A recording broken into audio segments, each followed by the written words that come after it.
Hello and welcome to our first virtual CPD session, recording by necessity during our social distancing and during this pandemic.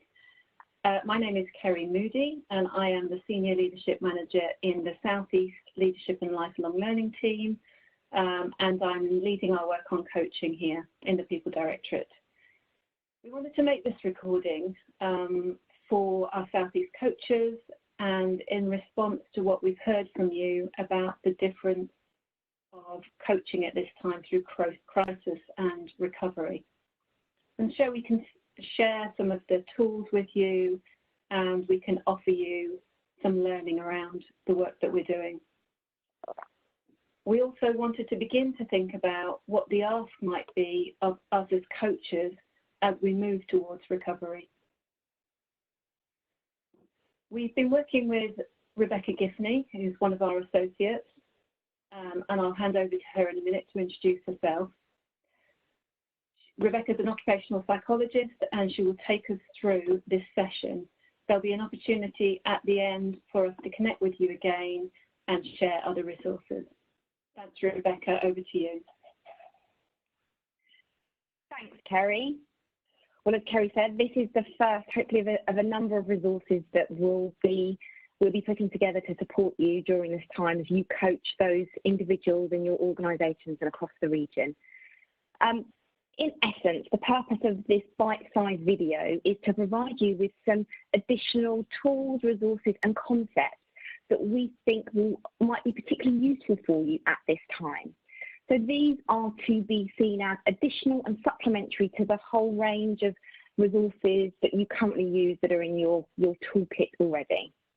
Okay, so let's dive in.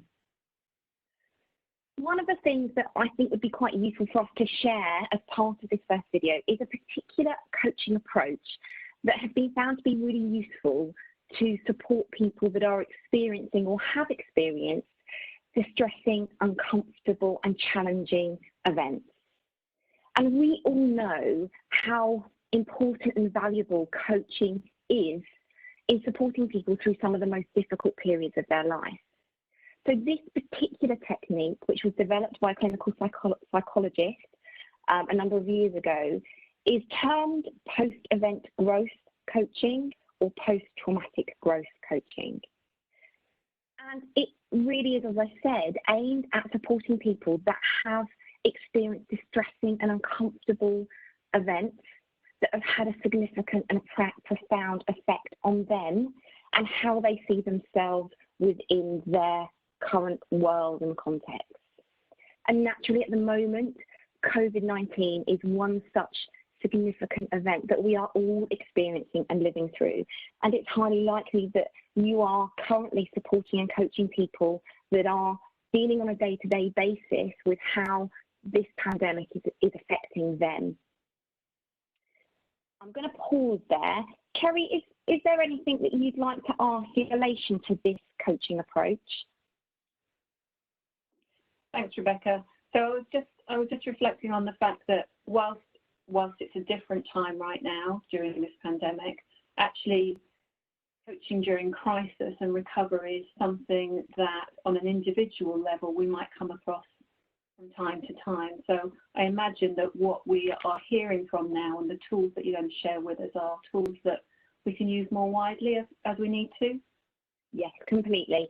And I think a lot of what I'll be sharing and we'll be discussing during this are elements of tools and techniques that you're probably already using. It's just bringing it together in the form of a framework. But quite rightly, at the moment, COVID is one such event. But outside of that event or that situation, in normal everyday life, significant events such as being made redundant, losing a loved one, going through divorce, any life event that people experience as difficult and profound to them may lend itself to using this particular tool and approach because it is based around a concept of subacute trauma. And the emphasis there is the subacute. So this isn't about PTSD. This is about those significant events that have an impact on us and how we view ourselves and those people around us in the world in which we live and work in. And it's how we work through those situations. And the post-event growth aspect of this coaching tool is really about how we achieve psychological growth through adversity. And this is really the foundation of this program, of this particular approach. It's about that, helping people to go through, to grow through their experiences. Does that help, Kerry? Yeah, thanks, it does. So I can see that it's, I was just also thinking about the fact that this is a long period as well, isn't it? It's not just a one-off. It's actually quite a long period of time that people might be well, we all are experiencing. So that's really helpful. Thank you. No, exactly. And I think as we probably all experience, for those of us that obviously we're all on lockdown, there are good days and rather flat days.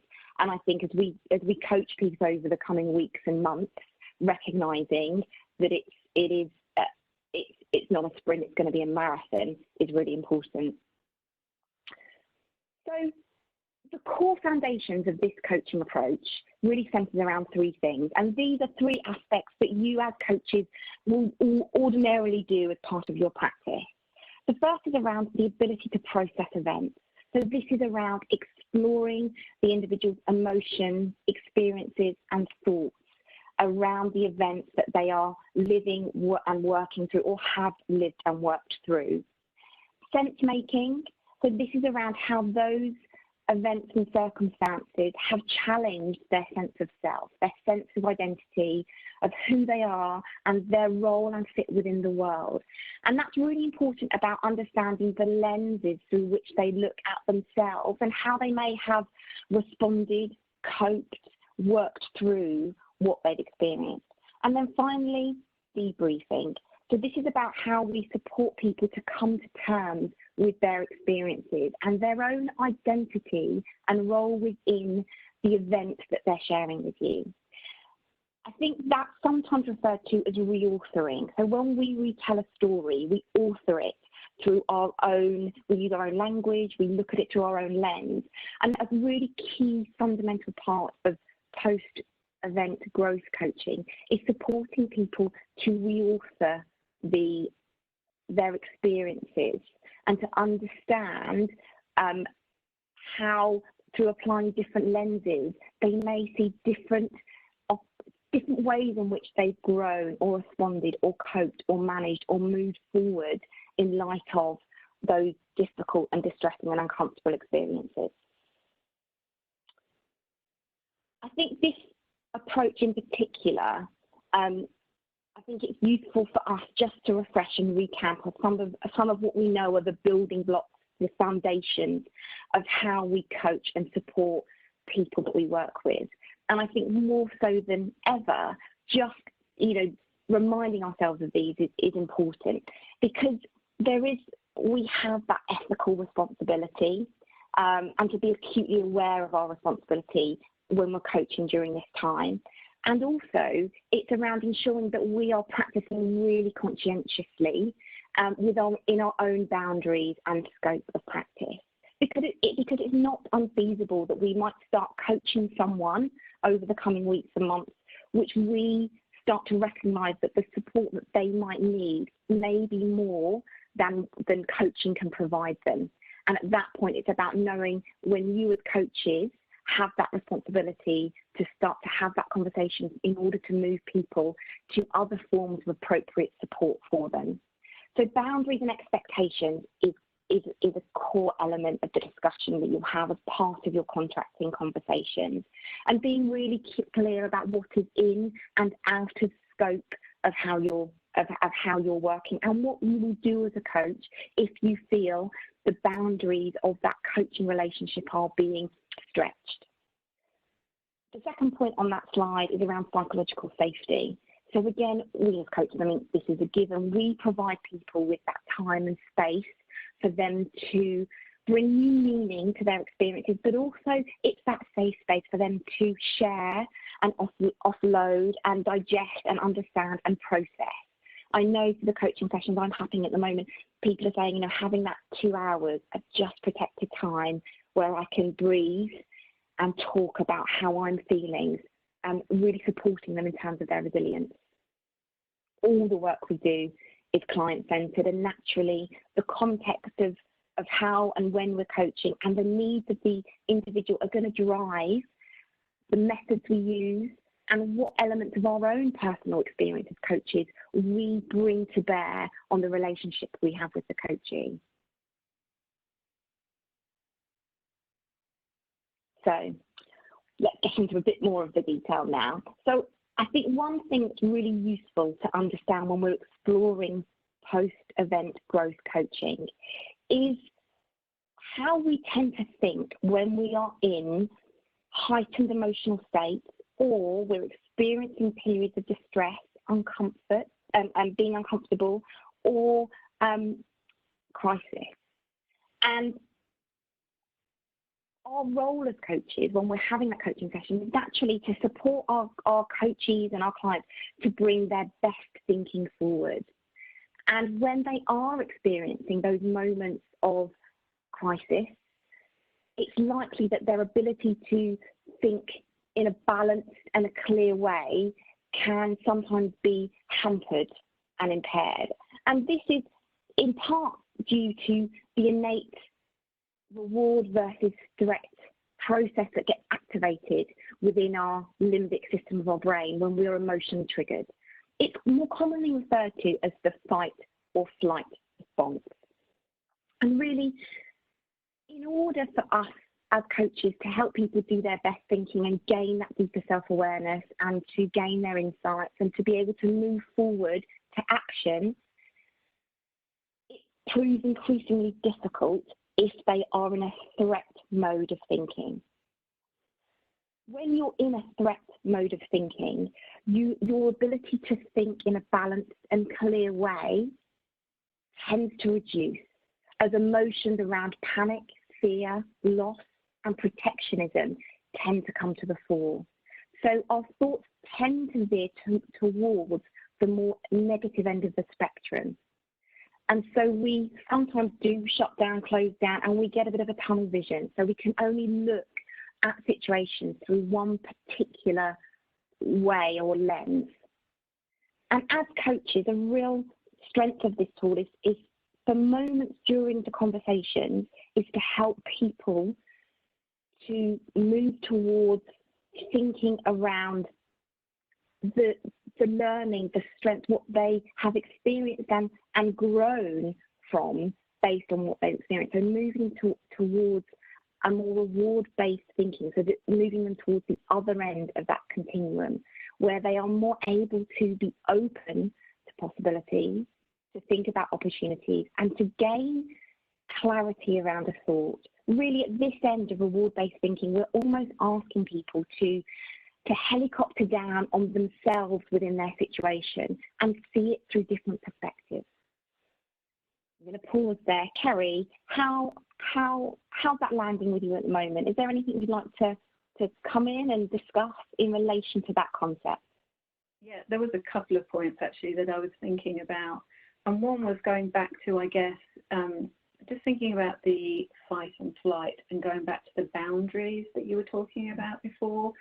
And there'll be coaches out there, particularly at the moment, who are working with people who are coming across unprecedented death in service, death of colleagues, and some of that is going to be, very different from what we're used to working with. And so I guess looking at moving towards the reward and how we frame that is quite important to me, because appreciative inquiry is great, but we don't want to feel that we're trivializing the way we approach this either. So opening up possibilities and clarity of thought is great, and then just thinking about it slightly differently to how we would normally frame it might be something from my own coaching that I'm thinking about. Kerry, I think that's a really, really important question and an important point that you raised. And I think I'd like to emphasise this isn't about ignoring the negative emotion and the reality of how people are feeling.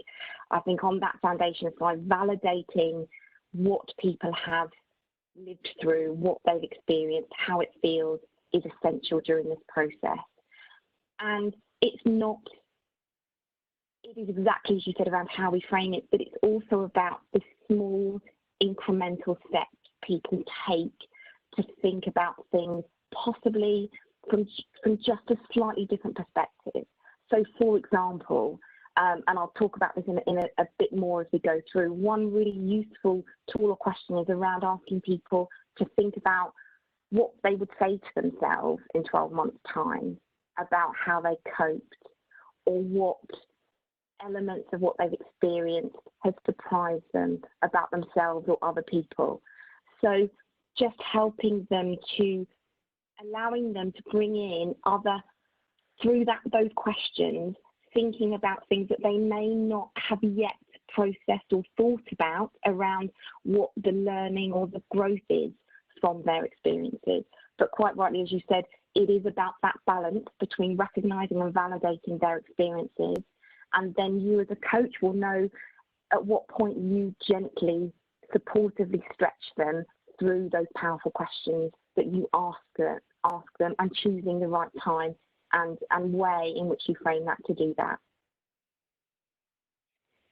That's great, thank you. And I was also wanted to make sure that our coaches out there are considering their own supervision during this time as well, so that there is someone you can go to if you need to talk about that. We have some great supervisors and some clinical supervisors as well who will be able to support that if you're having any kind of difficulty.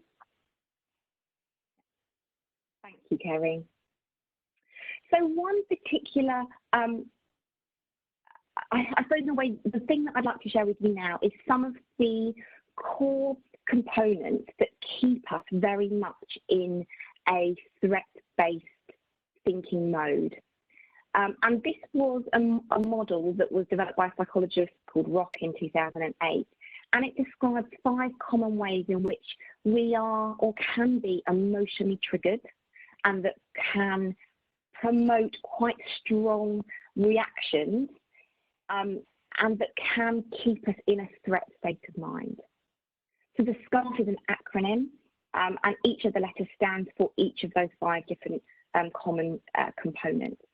So the S stands for status. So that is the sense around the not feeling valued and being seen as less than others, and not recognised or supported for who you are in terms of the role that you're doing. C is the certainty. So this is about being unable to predict, to anticipate what's coming.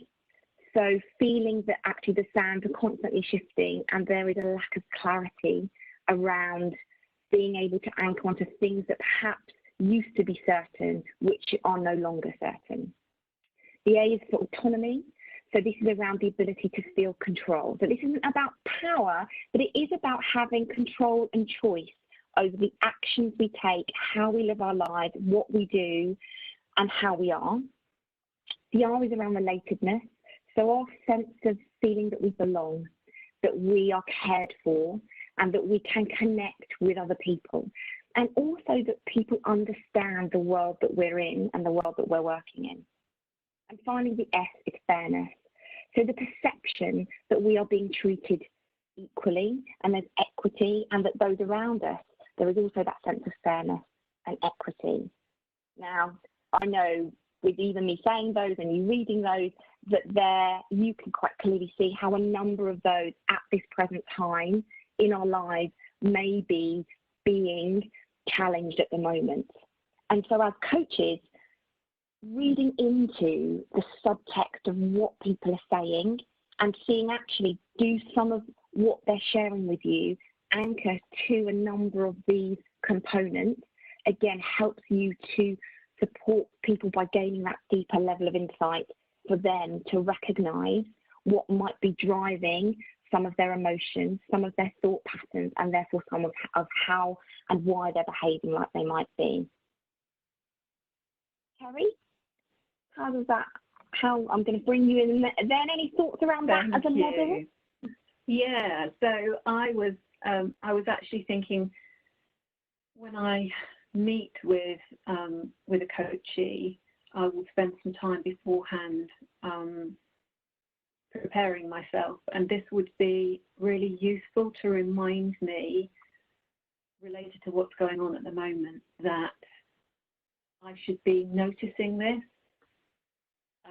and that I can hold this as I'm going through my session, just in the background, be aware of it. So that's really useful, and will give me something to be aware of, and to just prepare myself. So I think that's really useful.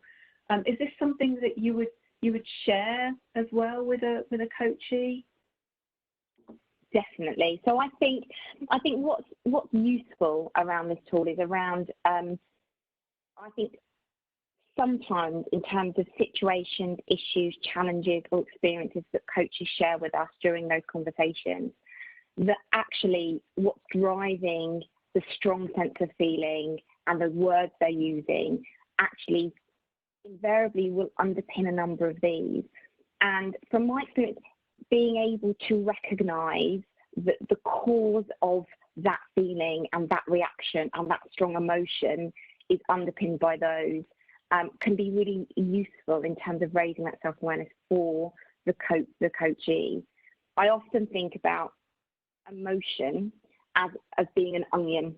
So an onion has multiple layers, and often the first emotion that people might talk about or share with you in a coaching session is very rarely the emotion that's driving what they're truly thinking. And I think how we as coaches help to peel back those layers and support that increasing of insight and awareness. This tool, as you said, holding this within your mind as some of the core components that can trigger particular thought patterns in a particular narrative can be really valuable in terms of knowing the right questions to use at the right time to help people to understand, recognise this, and then to think about actions to move forward. And on that point, I think the coach's role, and again in the slide deck, but also in the larger toolkits that will accompany this slide that we've developed, which will provide links and details at the end of this session, it gives some suggestions around the sorts of things coaches might want to think about doing, or the sorts of questions and guided conversation, and in order to facilitate that thinking with their coach. So, for example, if through what's coming out of the conversation, there's a sense around a lack of autonomy that's being expressed by the coach, it might be around supporting through your questioning to focus on where is there a sense of choice and control, and possibly thinking about using models which I'm sure you already know about, around thinking about the sphere of influence. So what is within control and what is without, what is people can influence and what is out of their control at that current time, and actually exploring that with individuals might be something that would supplement the conversations you're having. So in terms of a coaching session and using this model, I think things to focus on, which is almost in a way to take some of the pressure off yourselves as coaches, is to recognise that during a discussion and a coaching period, that people are going to move up and down that continuum from threat to reward-based thinking. And invariably in our everyday life, we don't tend to stay at either end. We tend to be somewhere in the middle normally in terms of our conversations and our thought processes. And so as a coach, just thinking about how can you in your questions allow for short moments and short periods where coaches can think about possibly some of the things they've learned, what they've gained, what they will look back on and recognise about how they may have dealt with or coped, or how their teams have coped or dealt with things that they might be grateful for, that they've appreciated. So just thinking about those small incremental moments during a whole coaching session where you might want to inject some of that opportunity and some of those questions to support that reward-based thinking. The second point is really, as I'm sure we all know, it's about how we can move people from that negative thinking where often everything feels quite overwhelming. It feels big, it feels significant, it feels it's never going to be any different, and we'll never come through the other side, And actually, it's about how, through your conversations, that you support people to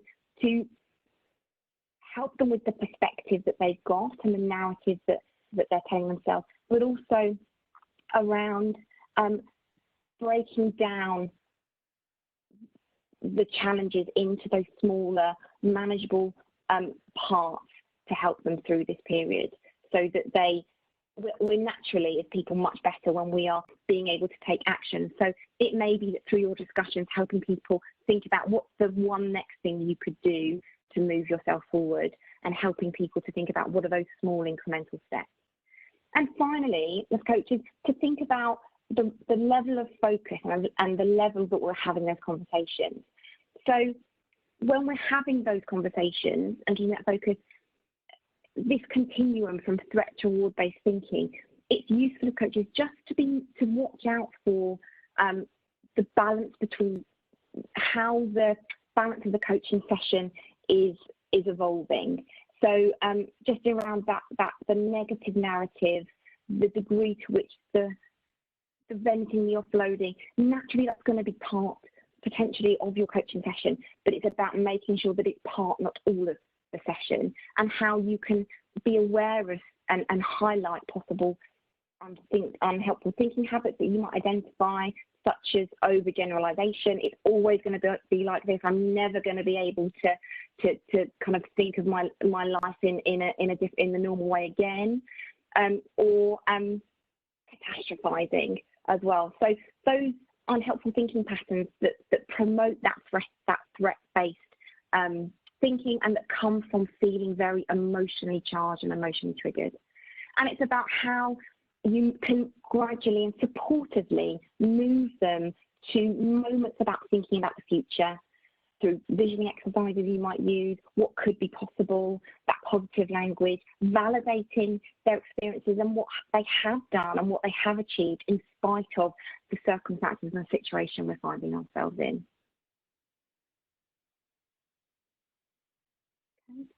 Just some final points from me, which again are some practical methods, which I'm sure a number of you as coaches are going to be really familiar with. But I found these in particular to be really useful in supporting the post-event growth coaching method. And that's around that time projection and coping imagery exercises. So I've given an example there on the slide around asking your coachee to imagine themselves 12 months on from now.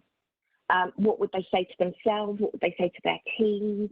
What would they recognise around what they've done, how they've coped, and what they've learned? And I think it's interesting when you're working with people around getting them to reflect and explore and process and make sense of their experiences, is to, yes, focus on the what. So what's happened, what's different, what does it look like? But also on the how.